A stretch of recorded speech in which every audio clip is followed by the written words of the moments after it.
पढ़ने का आ गया।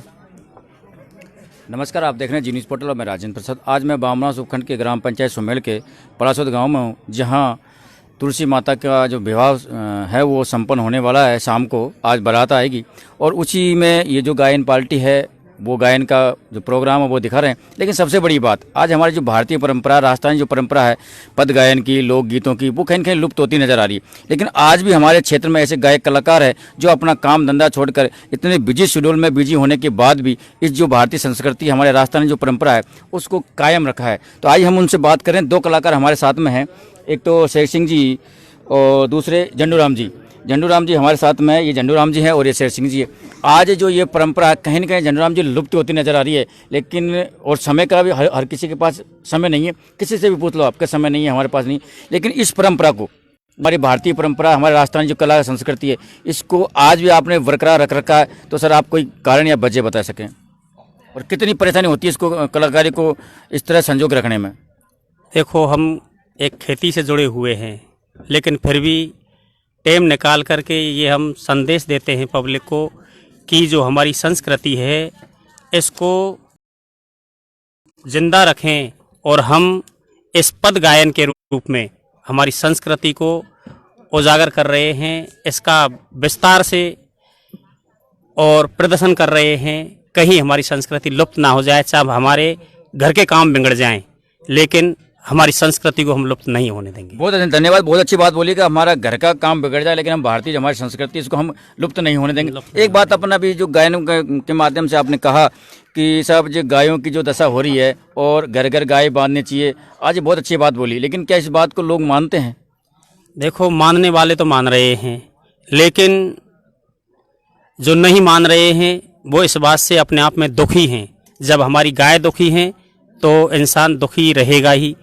और जब हमारी ये गाय माता अगर डंडा न खाएं, घर पे इनकी पूजा हो, इनकी घर पे खाने की व्यवस्था हो जाए, तो ना ये डंडा खाएंगी और ना ही जब गाय दुखी होंगी तो हम अपने आप सुखी हो जाएंगे। सर, आप कितने साल से ये जो प्रोग्राम इसको कर रहे हैं, पद दंगल को? मेरे को इस पद दंगल को करते 30-32 साल हो गई। तो सर, इसको संजोने में कोई ऐसी कोई टेक्निकल लगानी पड़ती है कि, या जैसे आपका ये है कोई और वाद्य यंत्र या प्रशासन के द्वारा कोई आपको या सरकार के द्वारा कोई आर्थिक सहायता या कुछ ऐसी चीज़ें मिलती है? देखो, सरकार के द्वारा हमें कोई सहायता नहीं है, हमें पब्लिक की सहायता है और पब्लिक के माध्यम से ही हम हमारे गायन को आगे बढ़ा रहे हैं।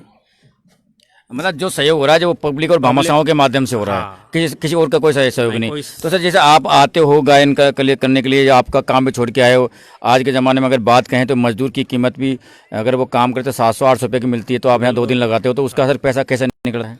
देखो, हम गाने बजाने का कोई पैसा नहीं लेते, केवल हमारी गाड़ी का, जो गाड़ी आती है उसका केवल और केवल किराया लेते हैं। गाने का कोई किराया भाड़ा, कोई गाड़ी, कोई मजदूरी नहीं है। आखिरी में सर, जो पूरा प्रदेश आपको देख रहा है, पूरा राजस्थान आपको देख रहा है, राजस्थान के आभार भी हम इस न्यूज़ को भेजेंगे, तो जो क्षेत्र के जो लोग हैं हमारे, सबसे बड़ी बात तो ये कि आज जो तुलसी माता का विवाह यहाँ संपन्न होने वाला है शाम को, उसके बारे में क्या कहना चाहोगे? देखो, तुलसी माता का जो विवाह है, इससे ये प्रेरणा मिलती है कि अगर किसी भाई के बेटी नहीं है, बहन नहीं है, उसकी एक तो पौड़ी कुंवारी रहती है। अगर माना जाए तो अगर बहन बेटी घर में पैदा की, ईश्वर की कृपा से ना हुई और पौड़ कुंवारी है, तो तुलसी माता की ठाकुर जी शालिग्राम के साथ शादी करके अपनी पौड़ को कुंवारी रहने से बचा सके। और तुलसी और ठाकुर जी शालिग्राम का मिलन एक ऐसा मिलन है जैसे गंगा है, सरस्वती है, जमुना है, अपने अपने रास्ते से आती हैं और किसी एक जगह जाकर मिलती हैं, तो जैसे उनका संगम है, इसी तरह तुलसी का और ठाकुर जी शालिग्राम का मिलन है। सर, आप अपने माध्यम से, क्योंकि आप एक गायक कलाकार और गायक कलाकार की बात हर कोई मानता है, क्योंकि आप अच्छी अच्छी चीज़ें, नॉलेज है जो उनको लोगों को बताते हो, तो आपके माध्यम से आप जो दर्शक हैं, तमाम हमारे जो क्षेत्र के लोग हैं, उनको क्या संदेश देना चाहोगे? हम तो यही संदेश देना चाहते हैं कि घर के और ज़मीन से जुड़े हुए काम को निपटा करके थोड़ा कुछ समय भगवान के प्रति लगाना चाहिए। और पद दंगल है, हरि कीर्तन दंगल है, कन्हैया दंगल है, उनमें ज़रूर भाग लेना चाहिए, ताकि इन दंगलों में भाग लेने से कुछ सीखने को मिलता है और कुछ मन को शांति भी मिलती है, और ये एहसास भी होता है कि हाँ, ईश्वर था और ईश्वर है और ईश्वर रहेगा। सर आजकल की जो भागदौड़ की जिंदगी है, इंटरनेट की जमाना आ गया, आप देखते हो हर आदमी गूगल या मोबाइल पर लगा रहता, तो कहीं ना कहीं आत्मा को शांति मिलने का तो कोई कारण ही नहीं। लेकिन आज अभी मैं यहाँ से आपका जो भजन में देख रहा था, जो भी आप पद दंगल गा रहे थे, मैं सुन रहा था, तो मुझे भी ऐसा लग रहा कि मैं कैमरे से बात नहीं कर रहा हूँ, वैसे आपसे आपका वो ध्यान एकदम मंत्रमुग्ध हो गया था। तो इतने आनंद और इतनी विभूति मिलती है उसको सुनने में, तो कहीं ना कहीं लोगों को अगर आप इस चीज़ को सीखोगे, जानोगे, तो कहीं ना कहीं आनंद की प्राप्ति तो होती है। बिल्कुल साहब, आनंद ही आनंद है। बहुत धन्यवाद अंडू जी, आप हमसे मिले और आपने चैनल के लिए टाइम दिया। और हम आपको मिलते हैं। शेर सिंह जी आप युवा हो और चेहरे पे आपके मुस्कुराहट भी है कि बहुत अच्छी मुस्कुराहट है। तो सर सबसे पहला सवाल वही कि आप कितने साल से इस कार्यक्रम को कर रहे हो? मुझे तो 8 साल हुए सब। 8 साल से? हाँ। 8 साल में सर कई गाँव में आप घूमे होंगे, कई एरिया में घूमे होंगे, तो क्या रेस्पॉन्स मिलता है?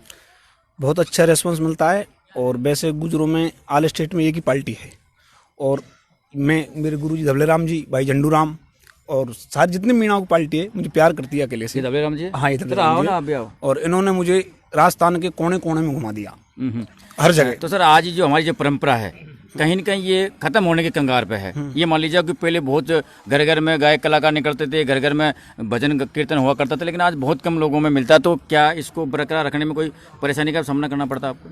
हाँ, करता है, सब परेशानी आती है, सब बहुत परेशानी आती है। काम छूटता है, आते हैं 8-10 लोग जाते हैं इसमें, और दूर दूर तक जाते हैं। रात के प्रोग्राम होते हैं, वहाँ भी जाते हैं, और उनमें उनसे जाकर के नहीं पहुँचते। मौसम बरसात हो, सर्दी हो, गर्मी हो, कैसे भी मौसम हालात हो, उनमें जाना पड़ता है। हम बुलाते हैं, इनवाइट होते हैं, वहाँ से जाते हैं। मतलब कुल मिला के बात यह है कि इस पर संस्कृति को कायम रखने के लिए, इसको जीवित रखने के लिए काफ़ी संघर्ष करना पड़ता है। बिल्कुल, काफ़ी करना पड़ता है। और आइए अब ये थे हमारे साथ शेर सिंह जी, आप जनता को क्या कहना चाहोगे आज इस मौके पर? जनता को मैं तो यही कहता हूँ, एक शिक्षा का मैसेज छोड़ते हैं हम, कि कोई बिना पढ़ा नहीं रहे आज के युग में। चाहे कुछ भी करना पड़े माता पिता को, लेकिन अपनी संतान को ज़्यादा से ज़्यादा योग से योग, अच्छी से अच्छी शिक्षा दें। ये संदेश हम हर जगह देते हैं गाँव में। चलो बहुत बहुत धन्यवाद, और हमारे शुभकामना आपके साथ है कि आप हमेशा संदेश देते रहें, लोग उनको मानते रहें, आगे बढ़ते रहें। और अब क्या नाम है?